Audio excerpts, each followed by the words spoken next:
So let's introduce our panel.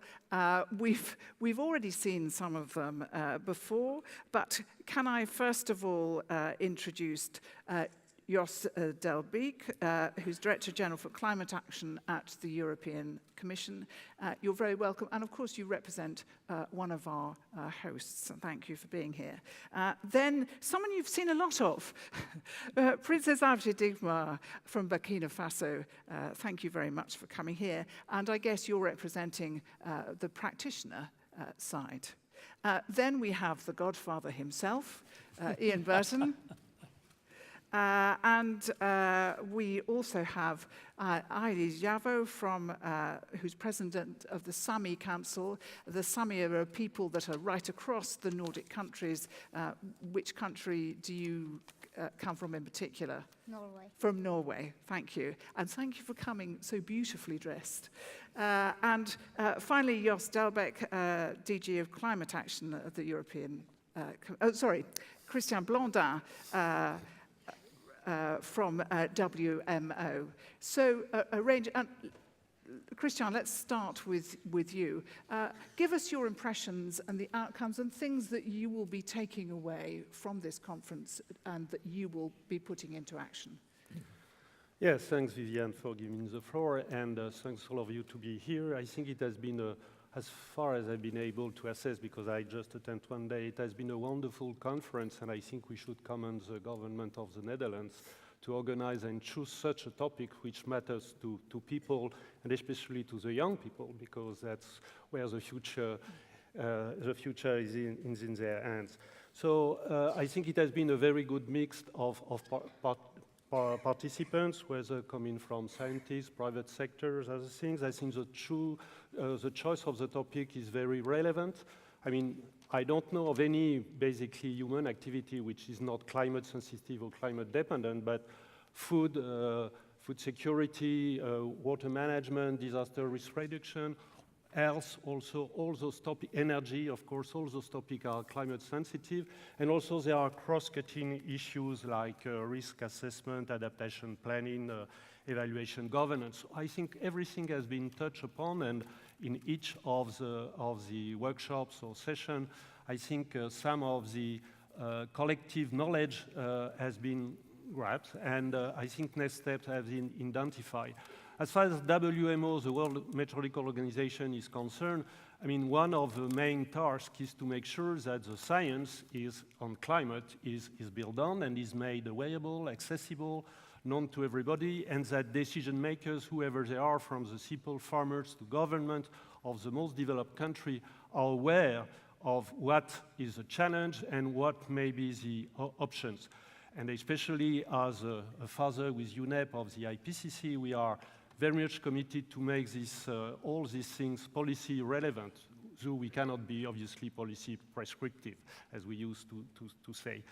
From our perspective, what with WMO we have been doing, recognizing that this is something that no one can do alone, is to build the partnerships, including with obviously the European Commission, through what we have called the Global Framework for Climate Services, which meant to make this climate information available, accessible, and used. And I think one of the challenges that we have is to educate the end users of using for the better the climate science as it is available. And I've heard already that we should not wait for every scientific problem to be solved. There are uncertainties in the science, there are uncertainties in the model output, there are uncertainties in the scenario, but there is enough evidence that we should act now and without any delay. So my plea is that, and recognizing, for example, the effort of the Commission through Copernicus and the benefits that can come through the good cooperation with institutions like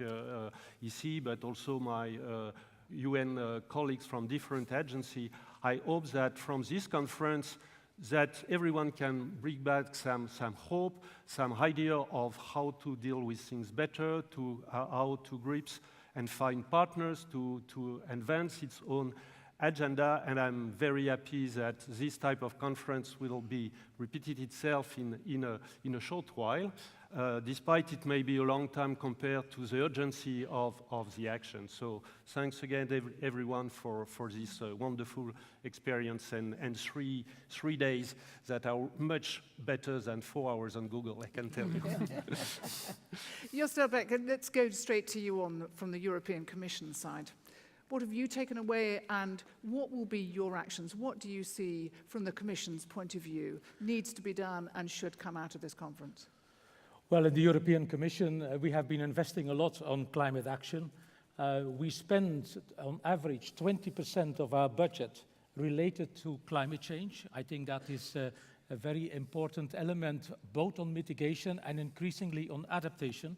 Now, we recognize that one of the successes of the Paris Agreement is that we have global participation, but that we have to invest much more on adaptation along with mitigation. And so we are reinforcing our adaptation strategy and our actions on that. And to that extent, this conference has been very useful for us, because as everybody knows, when scarce resources have to be planned and used, you have to have a focus. And this meeting here, this 3 days well spent, where scientists, researchers, policymakers, all stakeholders were coming along, have let us focus on at least 2-3 areas on which we are going to invest a lot. The first is certainly cities, because that's going to be the reality of most of the people in the world that is going to have 7 billion people today, up to 10 billion by the mid of the century, and beyond that later. So mega cities are really going to be the reality of the day, not only in Europe, but also in the emerging economies and in the developing world. So cities is going to be one area. Another area is water. It was brought forward. This country has a particular expertise, but the way we use water and the way these 10 billion people are going to use water will have to be much more considered compared to anything we have been doing in the past. And our water consumption, also in this part of the world, will have to be revisited, because there is simply not enough water for the 10 billion that is going to be on planet Earth. And the third element on which we are already paying a lot of attention to, but we are going to increase that, is disaster risk reduction. We have to have a look at the complete cycle. Prevention matters as much as recovery afterwards. So we will have to spend much more attention on this, because we are going to be confronted with a world in which the climate is already changing. If we can limit it to 2 degrees Celsius, if we can limit it to 1.5 degrees Celsius, that's going to be heroic, by the way, but we will face up to a world that is already confronting climate change. So adaptation and the disasters that is going to be related to that will require a rethinking of what we are doing, not only in Europe, but also in the rest of the world. So these 3 essential topics are going to be revisited. We have lots of legislation, we have lots of budget lines, we have lots of things we can do also on the science. The research department is investing increasingly in questions related to mitigation, but also increasingly adaptation. So that is going to be the focus of what we are going to do in the coming years. I forgot to mention one important element, that is that development cooperation is going to be colored increasingly with the way we look at climate change, both on mitigation as well as on adaptation, because questions related to development aid cannot be dissociated from the reality of climate change, both on mitigation and on adaptation. So that is going to color our actions in the world, and it is really good to see that so many countries in the world are represented here and had a very good conference. So it brings me the message that we were sponsors of this conference, that this money was more than well spent. Thank you very much for your contributions. Thank you. Thank you so much. And it's been a very rich and rewarding set of sessions, so lots to take away. And a battle of hearts and minds still to be won, perhaps throughout Europe, but nevertheless a great start. So I want to come to our two representatives of two ends of communities that are going to be really affected. And I wanted to ask you, Aile, first of all, what have you taken away from this, and what will you be doing next as a result of this conference? Well, I agree that it has been a very important conference since it's bringing together so many different stakeholders, all with the same goal, to reduce or to fight climate change and to prepare ourselves to adapt to the changes that we all know are coming, but that we don't fully yet understand the consequences of. And from an indigenous people's perspective, we are contributing the least to climate change, but still we are among the first ones to be impacted by it. And I would also like to say that we, in fact, hold unique experience in adapting to changes, both socio-economic changes and environmental changes. And that adaptation mechanisms, they are in fact embedded in our traditional knowledge. And I'm very happy that the role of indigenous peoples and our traditional knowledge in climate change and adaptation process is slowly beginning to get recognized. The Paris Agreement, which the minister mentioned earlier, from December last year, states that the rights of indigenous peoples should be respected when parties are taking action to address climate change. And also that adaptation action should be guided by the knowledge of indigenous peoples. And also in the very new EU policy for the Arctic, the EU clearly says that they stand ready to work together with indigenous peoples in the Arctic in order to develop an ambitious climate adaptation agenda for the Arctic region. And we're very happy for that, and we are looking forward to the next concrete steps being taken to implement those ambitions. So very important actually to make a formal collection and repository of that knowledge. It's, you know, if we don't collect that knowledge of those, you know, critical adaptations, then we're losing a real resource. Yes, I believe so. And also it's important for us from the Saami people, well, we expect that any measures taken to address climate change are not having adverse impacts on the Saami livelihoods, such as reindeer herding and coastal fisheries. And in any action, the Saami peoples have to be consulted and respected. And for instance, we experience that huge windmill parks are being planned and built in the middle of the reindeer herding pasture areas without any consultation or real dialogue with the reindeer herders involved. And together with the increased pressure from extractive industry, because you all know that everyone is saying that climate change brings new opportunities to the Arctic, and by that they mean resource extraction. This leads to a fragmentation of our pastures, and also they are blocking migration routes for the reindeers.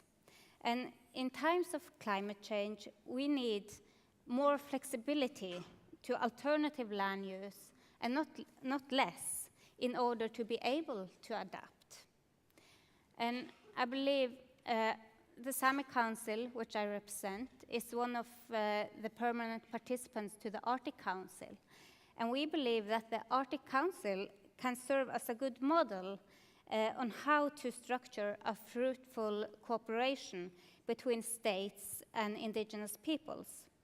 And for those of you not familiar with the Arctic Council structure, it consists of 8 states and 6 so-called permanent participants, which are the indigenous peoples organizations in the region.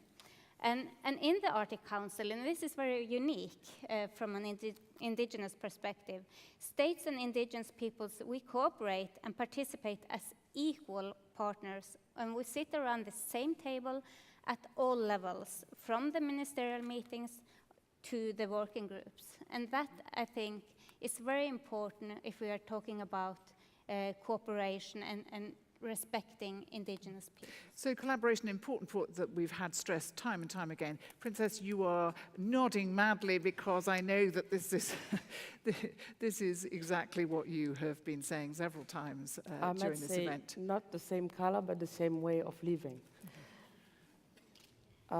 You said something that is, we are sustainable by nature. We don't build our family, but we continue our family. We build our society on trust.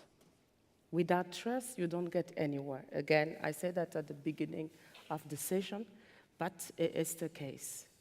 Of course, in my case, for least developing countries and small islands, our developing countries, landlocked developing countries, because I'm landlocked. I will tell you why I'm saying that. Because when you live in the landlocked developing country, in terms of transportation, what you buy when you live at the coast is more expensive. And also, in terms of drought, you suffered more. Climate change, we are the first impacted. And in terms of business, it's very difficult. That's why I'm organizing our people who are selling their goods alongside the road, which is more women and youth who are in the surviving mode, but they're underestimated and under-recognized in our society.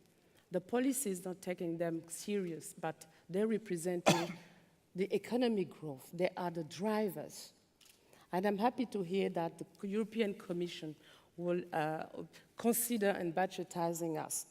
Really my great, profound gratitude on that. But what I would like you to do is to invest in programs. Stop investing in pilots. You know, my parents, they sent me to school. The international community helped us to send the girls at school. I'm the result. I'm engineer now. That means that you succeed, right? But why you don't trust me studying in your schools to implement? I think that it's time to also make use of that brains who's in developing country and developed world, and create a channel to allow them to help the bottom of the pyramid people. I think if we have the means, the sky will be the limit.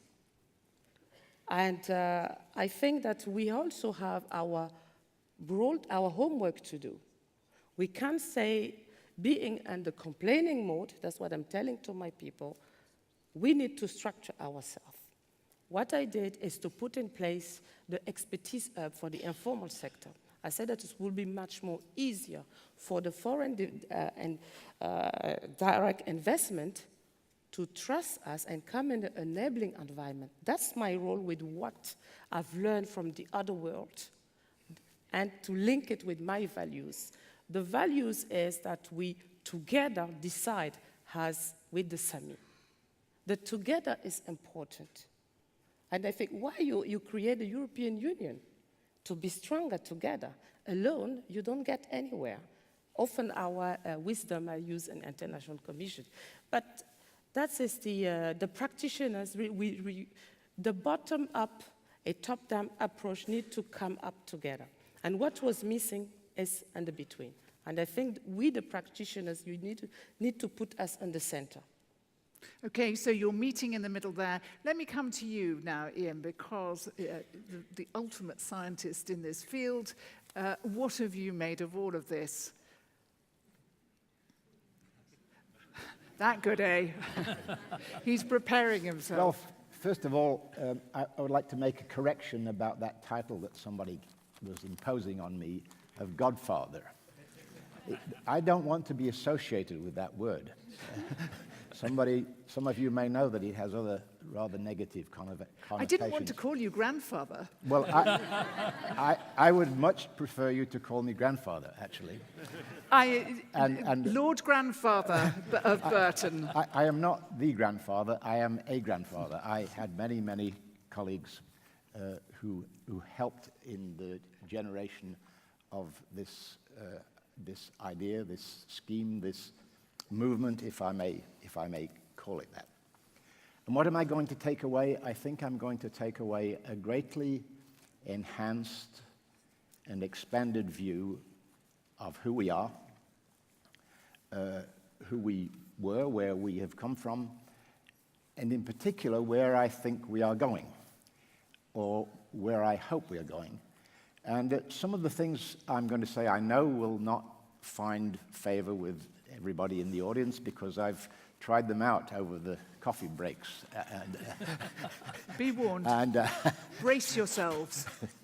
They didn't always go down very well. So who we are, I think, has been said many times. It was said in the opening session.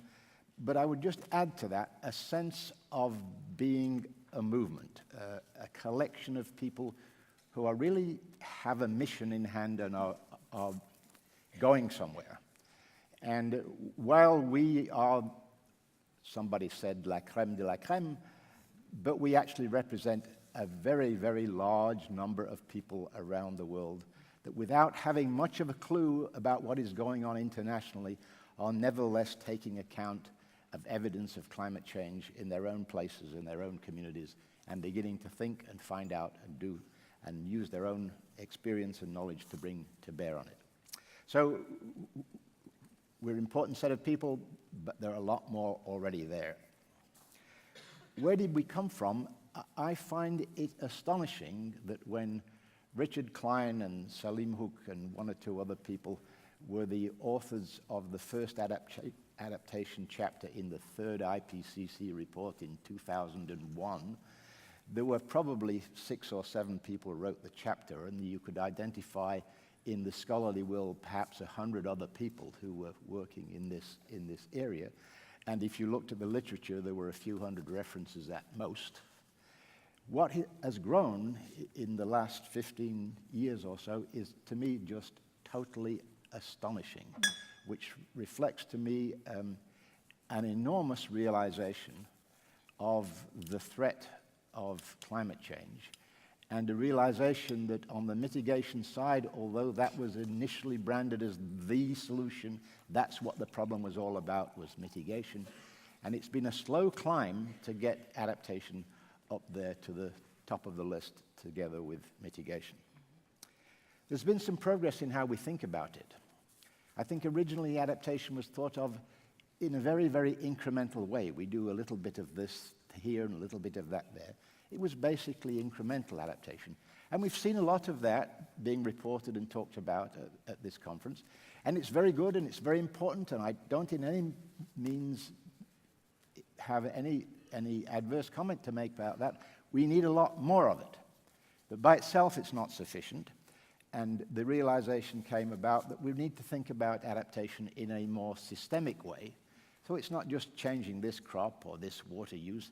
It's thinking about agriculture. It's thinking about food supplies. It's thinking about migration. It's thinking about this in much larger terms. And we've now come to talk about that, some people in the literature, about the idea of transformative adaptation. So far, so good. So now I come to the question of my imagination that says, where are we going?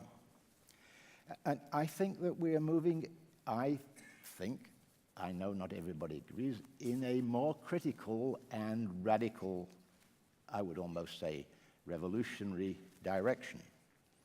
We are part of it. We're not the only players by any means.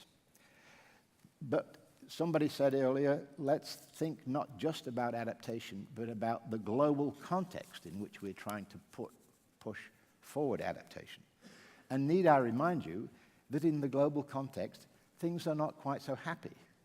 That since 2008, the world economy, to mention one part of it, has not really been doing very well.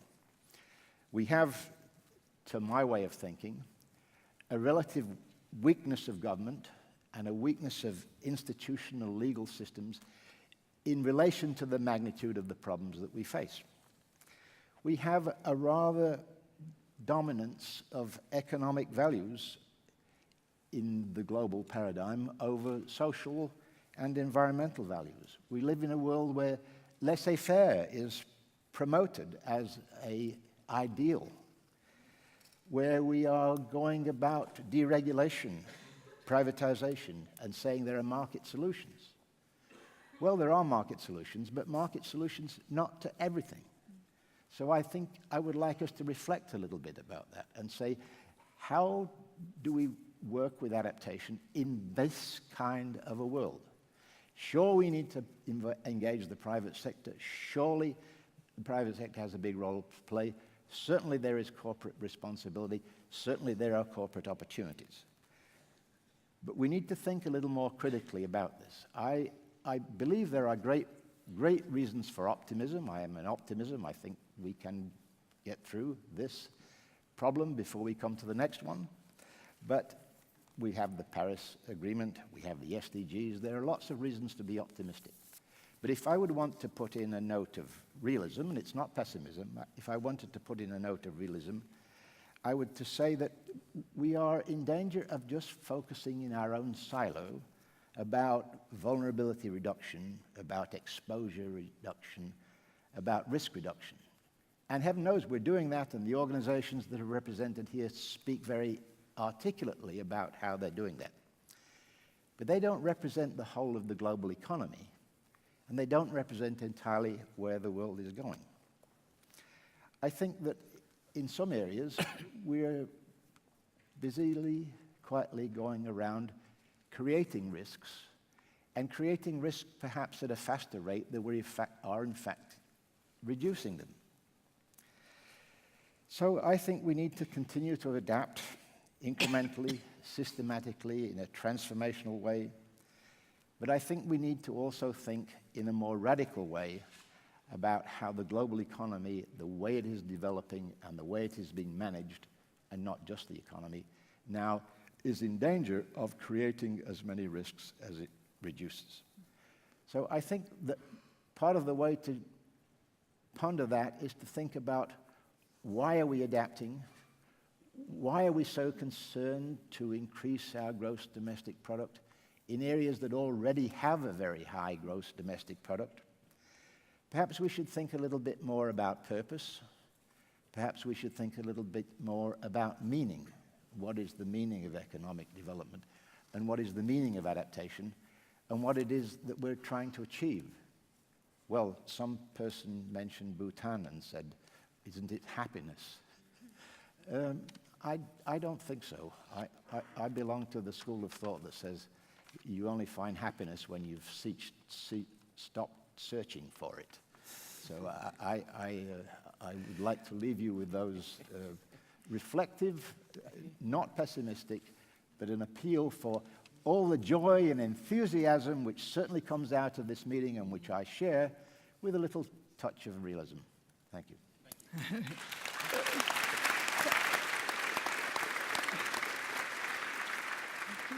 And let's just have a quick reflection on that from you, because we are in extraordinarily difficult economic times.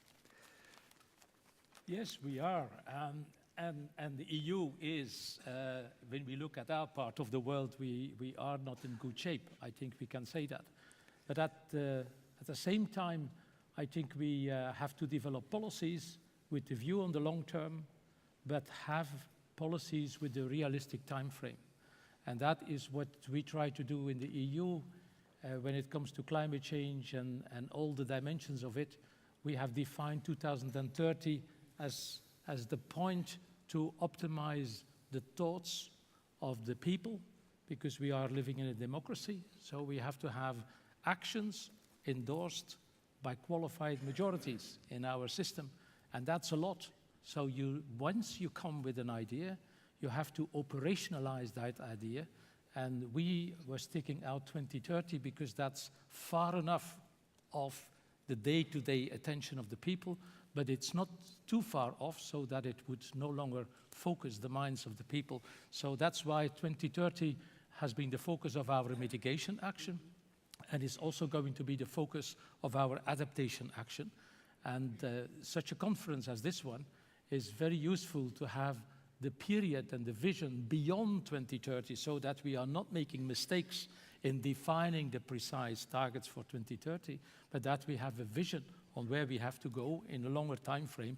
And I think that is where we have to develop operational plans as policymakers for an operational time frame.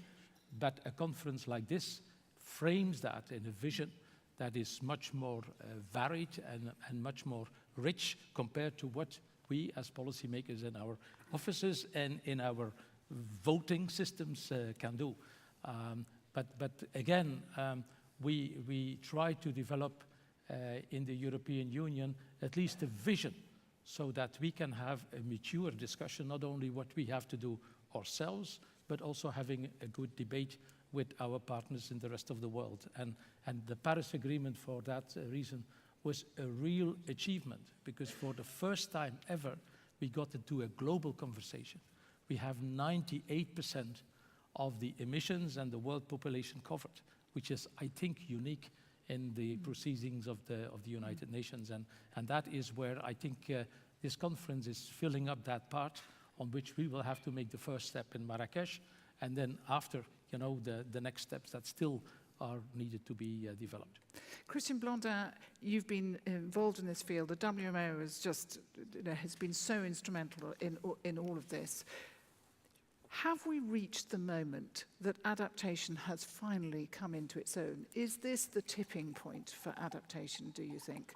When finally it's moved into the limelight, I mean, Ian highlighted how explosive the activity in research has been in this area. Is this the moment, finally, it's come into the limelight and its time is now? What I can say is that well, the time is always now, but it has been for quite a while in WMO context. I mean, when I just have to remember perhaps the audience that why we are here, especially through the UNFCCC and IPCC, has come from World Climate Conference organized by the World Meteorological Organization. And so from our side, mitigation is not really what we can bring a lot to, but adaptation was from the very start things that we WMO with national weather and hydrological meteorological services in your country try to bring to the citizens, means to adapt, means to avoid extreme to turn into disaster, because as was said, prevention is preparedness is essential. And if you look at the variation in time in the last decades of casualties or loss of economic assets, you will see that there is a sharp decrease in the casualties, while there is hopefully a huge increase in economic loss. And this is due of the fact that two things. First, early warning system has been developed, thanks to a lot of investment, and I insist on this word, it's investment, it's not just cost, because from this investment you bring a lot to your citizens and to the communities and to the societies, but unfortunately the increase in the economic cost is due to the fact that a lot of the development, because of demography and other things, has been occurring in vulnerable zones like coastal and cities exposed to extremes. So we, as a WMO, we are part of this history from yesterday, and we will be still tomorrow. And I guess that what I would like to keep from what has been said, first of all, we are all in a global, universal, integrated, and transformative agenda. Paris Agreement is just one bit. If you look at the Samoa Pathway, the Sendai Framework, the SDGs, the coming World Humanitarian Summit, Habitat 3, just to name few. So now the challenge is implementation. We know, at least in the UN system, we have been willing to be UN as one for quite a while, and I think we have to achieve this now. But also at government, at local level, acting as one is absolutely essential. And from what, Princess, you said, I think we have to have absolutely both ends meet. And what I mean by that is that we know that you have to think global, but we have to act local.